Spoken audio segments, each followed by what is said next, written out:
Belle route autour de San Pedro. Aux environs de cette ville, les découvertes sont à tout moment. Petit arrêt à Toconao. C'est à quelques kilomètres de San Pedro que nous découvrons ce canyon river que l'on pourrait appeler. Oui, de l'eau au milieu de terre, une clarté extraordinaire et le reflet du soleil.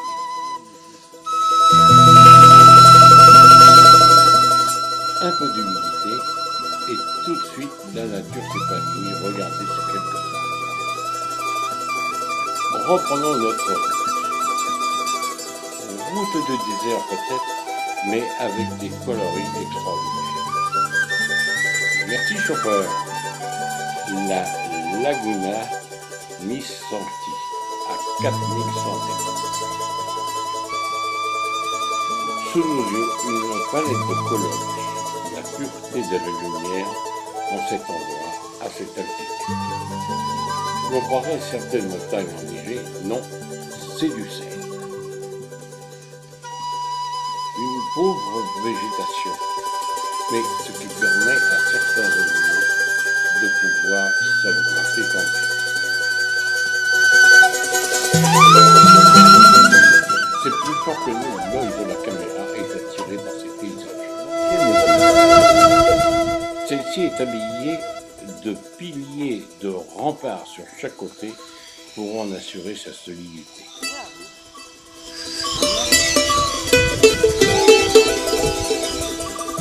Mais malheureusement, la porte est fermée, on ne pourra pénétrer à l'intérieur. Et autour de l'église, il faut dire que nous sommes à 3800 mètres.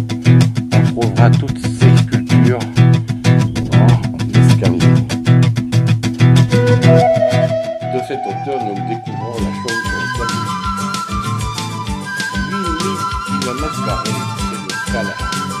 Ici, on produit la plus grande quantité de freinage qui sera dirigée vers différentes applications selon les besoins. Du corridor d'expansion, le surface de potage, divers acides et de lithium qui est dans les batteries téléphone et accessoires de communication. Et ce sera un départ pédestre pour une visite approfondie.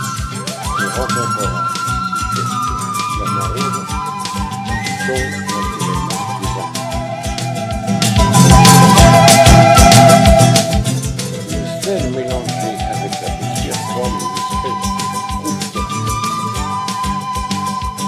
Le retour ici du découvert pour assurer la vie. L'essaye de paiement, le bon pour les recours. La nature, l'éclairage donnent des reflets de couleurs extraordinaires. À continuer l'exploration, on constatera toujours qu'à certains endroits, c'est toujours un mélange de pierre et de sol qui font terre sans vie. En voici la réalité plus proche. Là, un plan concernant le mouvement des îles pour alimenter le sable. Et nous voici sur le chemin du retour et nous passerons par Loco Canaro et ce sera la surprise.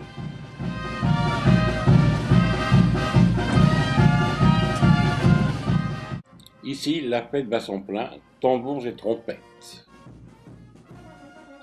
C'est en le nord du sein de la ville que sont exécutées des danses, des offrandes et des fleurs avec des fleurs artificielles.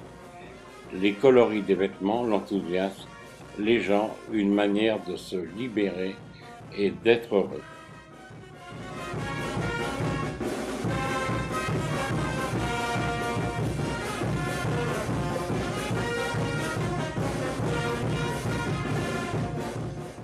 Une chance pour nous de se trouver ce dimanche après-midi dans ce petit village.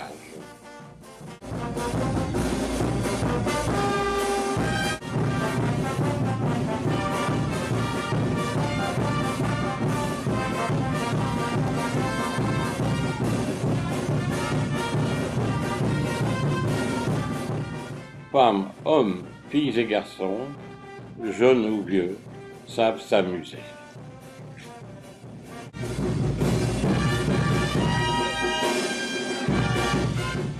Ici, la fête, c'est la prière et la danse. Et ces costumes multicolores.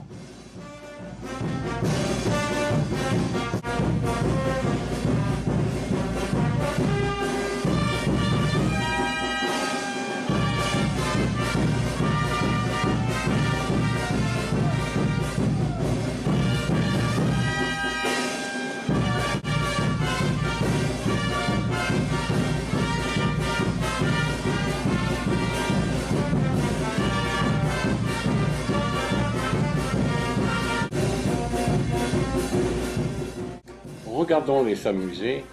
Pour nous, c'est une réjouissance.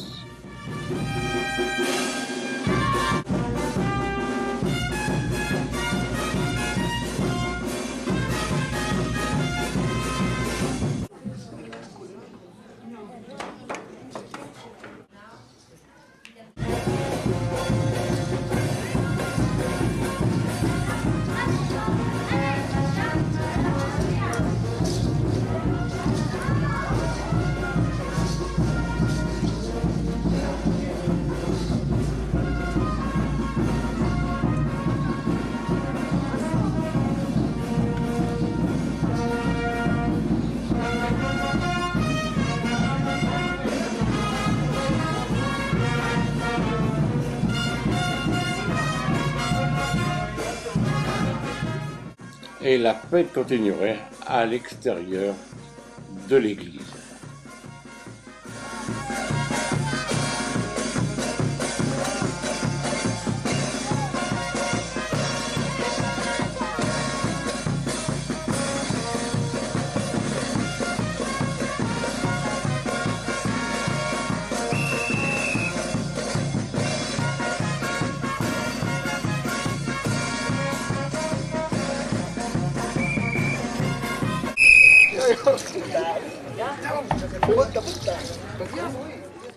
Quant à nous, nous passons un agréable moment, une découverte et j'espère que vous en profiterez, que vous saurez l'apprécier en regardant ce passage.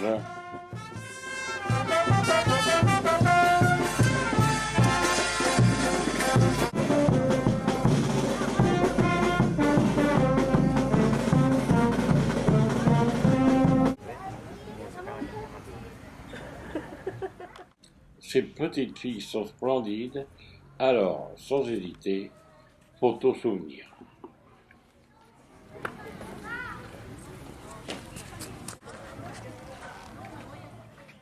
Mais sur la hauteur du village, une carrière de pierre qui semble offrir une qualité de pierre supérieure pour la construction de certaines maisons.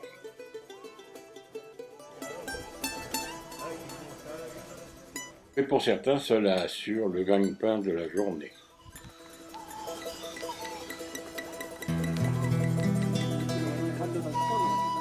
Une nouvelle journée commence par la visite de la vallée de la mort.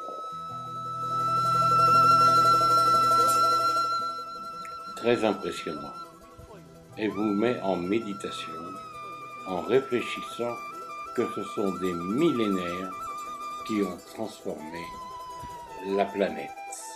Toutefois, au fond, c'est cool. Une rivière qui va aller alimenter certains autres endroits pour créer de la culture. La mort n'est pas encore à ce moment.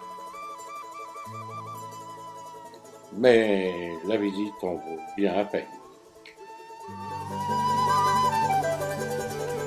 Sur la route de Rio Grande, nous faisons une petite pause près d'un canyon. vertigineux, vous ne pourrez pas en voir tellement plus parce qu'il est très difficile de s'en approcher, le bord étant friable.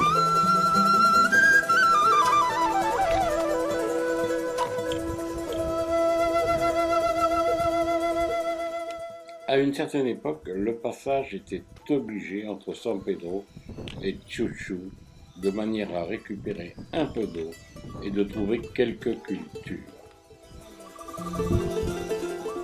Ici, les cactus ont perforé le sol pour monter vers le soleil et faire épanouir leurs fleurs.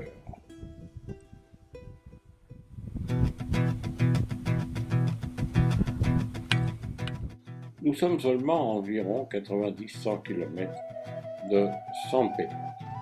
Au fond de cette vallée, c'est le Rio Grande. Ici, les chiens et les volailles annoncent notre arrivée. Ce village a à peu près environ une centaine d'habitants qui vivent de la culture et vendent leurs marchandises à Calama. Toutes ces maisons semblant désertes sont construites en adobe et en bois de cactus.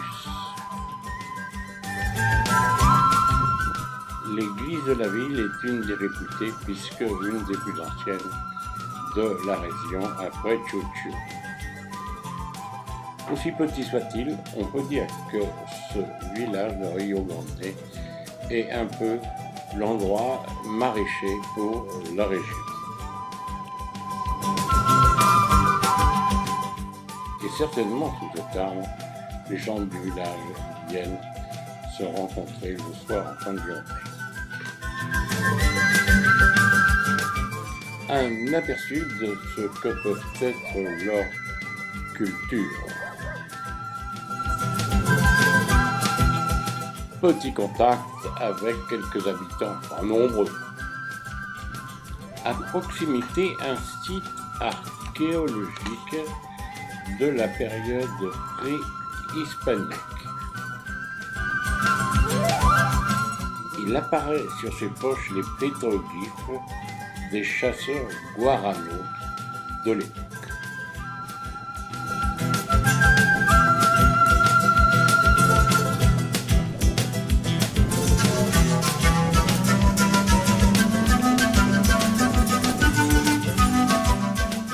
Faut avouer que c'est quand même incroyable de retrouver ces pétroglyphes qui datent d'il y a de nombreux siècles.